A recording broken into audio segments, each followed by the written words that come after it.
Welcome to another edition of the Octopus Store Hangout. This is our 10th episode of it, so hopefully it will be a very good one for everybody. With us today is Christina and Jordan. Hey. And let's just jump right into it because this is the big news at training camp. As Dan Cleary re-signed for 1 year, $1.75 million. How do you like this move by the Red Wings? I love it. I think if we rewind to another episode of this Octopus Thrower, I think maybe 8, I don't know. When we talked about this, I said I don't know how, but I have a feeling that they're going to find a way to get him on the team, and that's what happened. So I'm super excited about it. I don't know what he's thinking about it because he turned down a way better deal earlier in the summer from Detroit, and then he backed out of the one in Philly, and now he's playing for like half of what he could be. But I guess that shows you how much he wants to be a Red Wing. I think it's great. I mean, arguably he was one of our best players in the playoffs last year. I think he's playing great. He's only 34. I still think he's got some really good hockey left in him. And I mean, it's certainly a fair price, so I'm really, really happy that he's back. I would agree with Jordan. When I first heard about it, I was kind of surprised because I just assumed that we would let Cleary go because we have so many forwards, and it just made the conundrum even bigger. But I've always really liked Cleary, and it's obvious that he found his home here in Detroit, and like Jordan said, he was one of the best players on the team in the playoffs last year, and a lot of people have forgotten that. I mean, he's still a key player. There are guys that are ready to come up and are ready to have that chance to make the roster, but Cleary still has his place on this team, so I'm very glad that we signed him, and we signed him for pretty cheap, too, so you can't complain about the price. It froze me for a second. I didn't know what was going on. What do you think, Pete? You like it?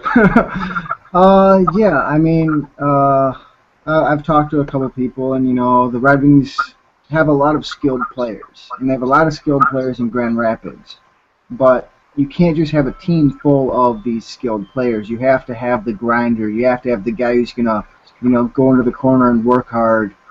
I mean, the guy who's just, his heart's into it, he wants to work hard. He doesn't care what he's doing. And he's just going to grind it out for the Red Wings. He's going to stand in front of the net. He's going to go into the corners. And that's what a team needs. You can't have, a team of 12 skilled players. You have to have those guys who are going to muck it up in the corners. And that's why these guys all have jobs. As for the money issue, I guess we can never really know what Cleary was thinking. But I'm happy he's back, and I think he's going to suit in fine on that third line unless someone gets hurt in the top 6. How do you guys feel about where he's going to fit in for the team? Yeah, I agree. I think what you said is Of course, Awesome. Was it? Forgot to mute the phone. Was it That's anybody okay. The Red Wings just got a goal, so I can see the You want to replay. take the call? That was actually the notification that the Red Wings just scored. Okay. No, I'm kidding. No. Who scored, Christina? Justin It looks like Abdelkader. Yeah. Datsuk or Zetterberg? Zetterberg and Datsuk. Or no. Kindle. Datsuk and Kindle. Wow. No, So it's to always answer nice the to hear question that. about Cleary, I think that you're right on that he does a lot of different things of, that a lot of the team, some players on the team don't do, you know what I mean? He's a digger, and that's the kind of guy you want in the playoffs, and I think that's, you really saw that style shine through for him this year. So I think you were dead on with that. As for the lineup, I mean, depending on what they do, I could really see him fitting in on any line. I think he's the type of guy that you could put him up on the first line. Maybe you could put him on the second or third line. I think he could fit in anywhere. I know Babcock said he hasn't been thrilled with the second line right now. I mean, you change things up, he could easily fit in there on the wing. I mean, if I was to guess, I would say probably what you said. He would be real nice on a third line, you know, with maybe someone like a Helm or a Nyquist. That's kind of the line I look at it for the third line there. But I think the great thing about Cleary is that he's versatile and you can really use him anywhere in the lineup.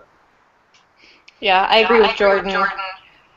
He'll probably be on the third line, but I have this strange feeling that he'll be on the first line with Datsuk and Zetterberg, just because I really want to see Abdulkader with Datsuk and Zetterberg, and Babcock likes to tick us off sometimes, but it's all part of his madness. There's a method to his madness. Not all of us. He just likes to tick off you. It's fine. It's true. But yeah, Cleary can fit anywhere on this team, and he's one of the few players that actually still attempts to crash the front of the net, which we still haven't gotten back after Holmstrom left, but you'll never have anybody as good as Holmstrom. But you need somebody like Cleary and Abdulkader that will go to the front of the net and go for those dirty rebounds to get the disgusting-looking goals. We got to stop being so pretty, but that's a completely different topic. Okay, somebody else go. Yeah, it'll be actually really interesting about that second line because Franzen's going to be the big guy on that line, or maybe Weiss becomes that front of the net guy. I don't really know what's going to happen there.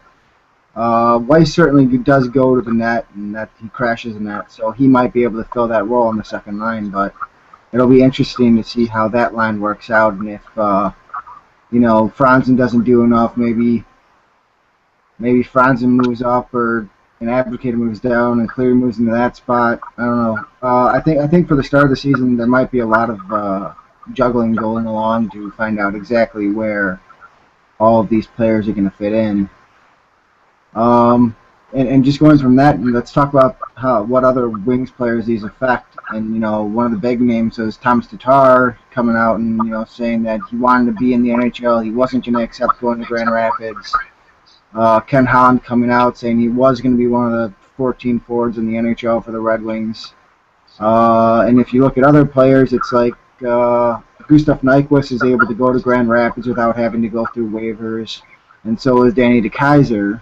And then maybe Helm goes on long-term IR and we're all set. But do we really want DeKeyser in Grand Rapids? And how do all these pieces fit into each other? Yeah, I mean, it's a bit complicated, but there is really no chance, I don't think, of Danny DeKeyser being in Grand Rapids. I look at him as a shoo-in for a top 4 defenseman on this team. He might be number 2 or 3 best defenseman on the team right now, behind maybe Cronwall and Eriksson, arguably. So I don't see how he could be sent down. I know you said he can be without having to clear waivers, but I mean, our back end can't afford to let him go down there, so no on him. Nyquist, I mean, I don't see it. I think he's too good of a player to be put down there. I know he can be, and you can make room or whatever, but I don't see that either. So I think, with Cleary coming back, it's really making things complicated. I think things got a lot tougher for a guy like Patrick Eaves, maybe even, or Tutu. I think is out for sure. I think Miller will still be on the club, but I mean Samuelson, Burt, Eaves. I think those 3. It's getting real. It's getting real dicey for those guys.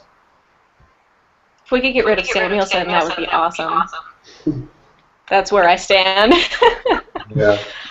Unfortunately, I think Nyquist is going to be the one that's screwed over in this situation just because he doesn't have to go through waivers, so we can send him down without having to worry about losing him, which is very upsetting because I was looking forward to actually seeing him play on a consistent basis with this team because I think he could be fantastic.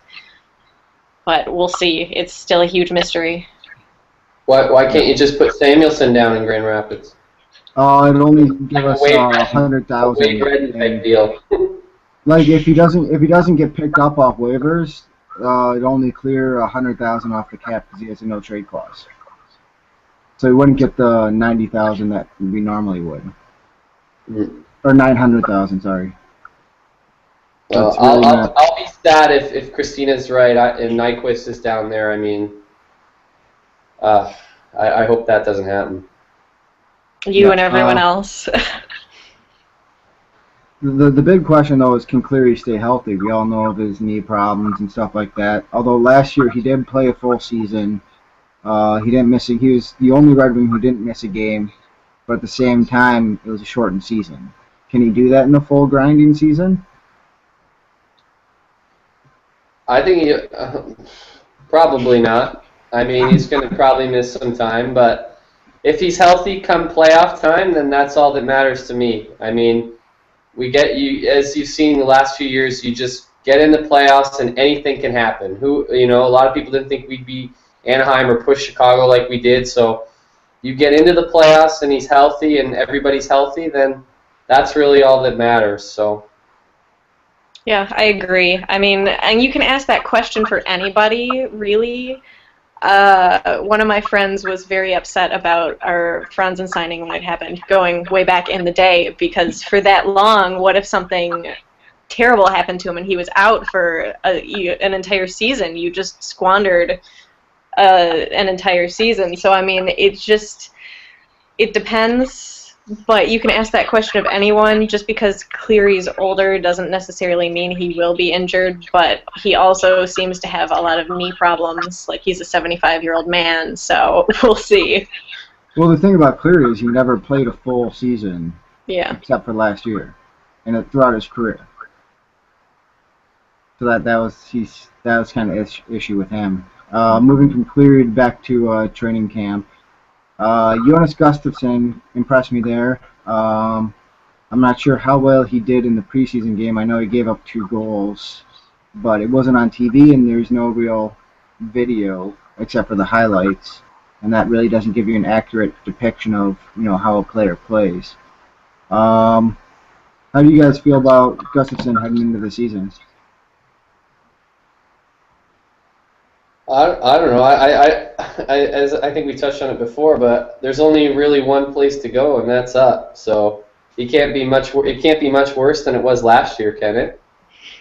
So exactly. I think he's going to bounce back. To be honest, I really think he's going to bounce back. I think he'll be a lot better. He's now had the time to adjust to the team, a full training camp. I don't know. Jim Bedard's going to have him fine-tuned.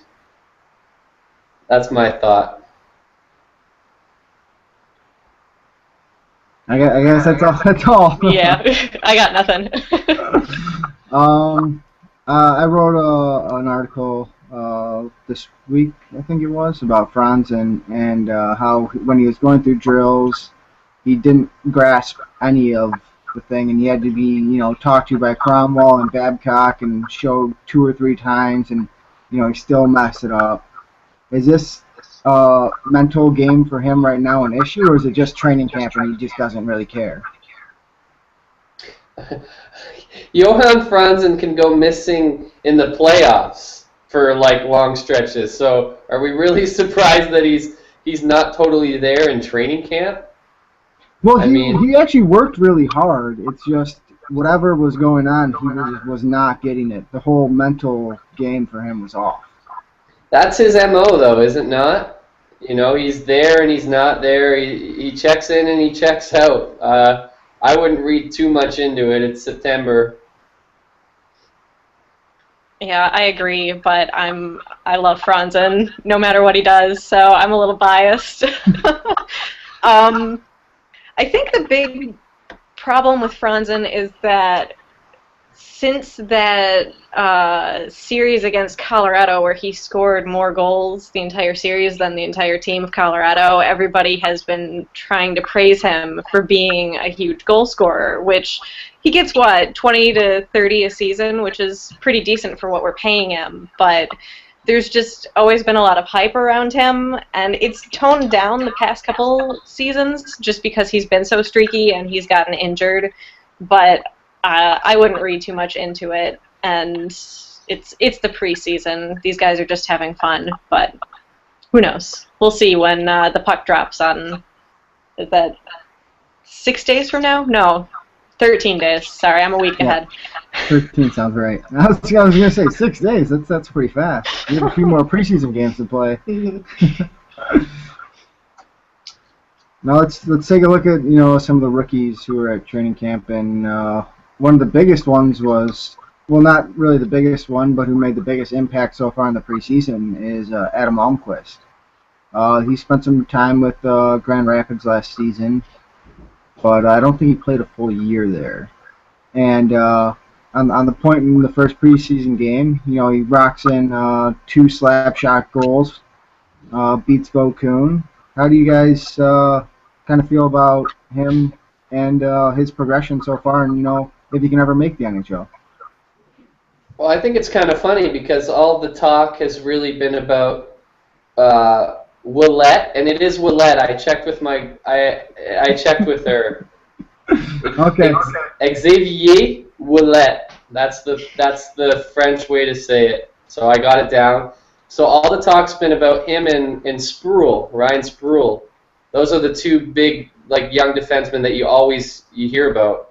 So to hear, Almquist is kind of flying under the radar, had 2 really, really nice goals. So I mean, that's just money in the bank for the Red Wings as far as the defense, young defenseman is concerned. You know what I mean? It's really, really. It seemed horrible a year ago when Lidstrom left, and now every time you turn, it's seeming a bit better. There's someone new around the corner, so it's really exciting. Well, since I only saw his 2 goals 15 minutes before we started this, I don't really have anything to add. So go ahead and skip me this question. One of the other guys is Anthony Mantha. He was the first-round pick for the Red Wings this year. In development camp, I thought he looked really good. In training camp, he was mostly invisible.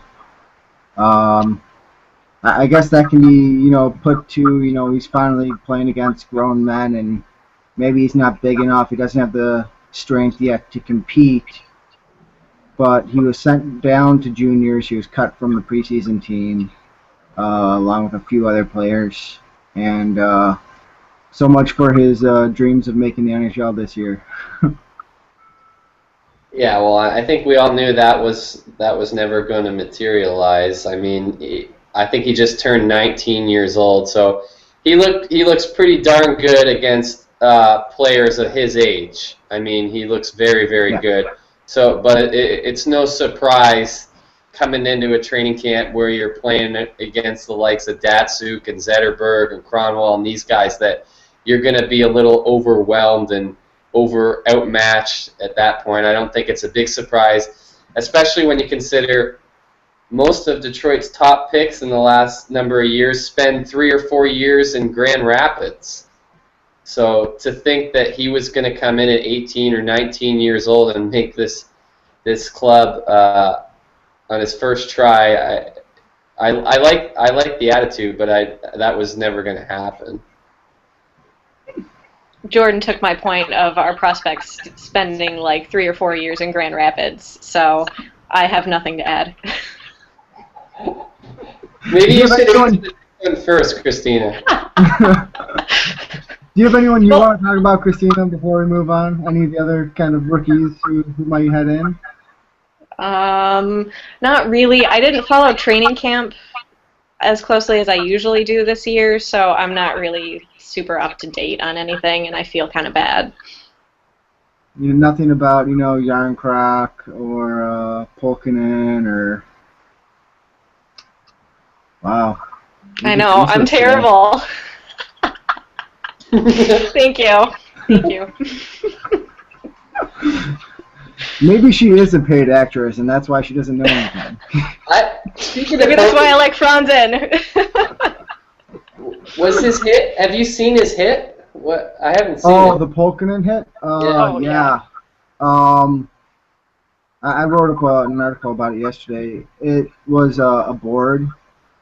I don't know if he actually got him from behind or not. It looked close to being either from behind or just like right on the shoulder. But it was a very violent hit, and it sent the Chicago player like face first into the boards. And to be a boarding hit, it doesn't actually have to be from behind. It just Okay. has to be a violent hit into the boards, and that's exactly what it was. Is Um, is that his MO? Is that the kind of player he's known to be? no, that's why it was so strange. I mean, he got off the bench, he went down, he hit the guy, and he got tossed out of the game. Like he's a goal scorer. That's what he is. Okay. He's not a grinder. He's not a guy who's going to throw these big hits. He's a goal scorer. This So isn't Tyler Bertuzzi. no, it's not a Tyler Bertuzzi, Mitch Callahan type player. It's not what he is. He's more of a, I guess you want to put a label on it, Johan Franzen type, where he has a nice shot, and that's what he's going to do. He's going to shoot the puck. Yeah, I haven't seen a lot of them, so I was just wondering that. Yeah, it was a very strange turn of events. The defenseman, I think he was the defenseman, kind of turned a little bit, but it wasn't enough to where it would have negated Kolkinen's responsibility on the play. Just a very strange turn of events, and in that first game, in his first shift. So I he didn't know might it was be. his first shift. Yeah, That's bad. He came off the bench, first period, first shift, and hit the guy. Got tossed. Like he didn't do anything else. He got off the bench and he skated down and he hit the guy. Slap shot-esque. Yeah, that's true. That's what he did. I know we touched on this a little bit earlier, but are we going to see some trades soon for the Red Wings? You know, there are 3 roster players over the limit right now. I know you said Patrick Eaves, 2-2. Maybe Nyquist gets sent down. Maybe Helm goes on LTIR, which means we can, hold one of them until Helm comes back. But what do you think's gonna turn out here?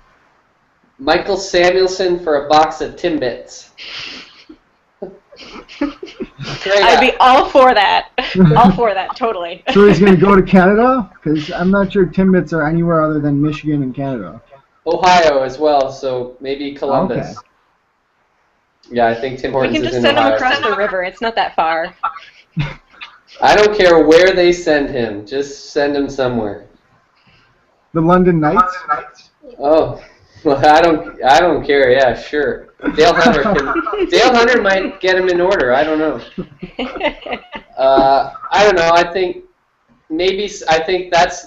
they would love to trade him. I think if he can pull a deal for Samuelson, I think he'll pull the trigger on that in a second.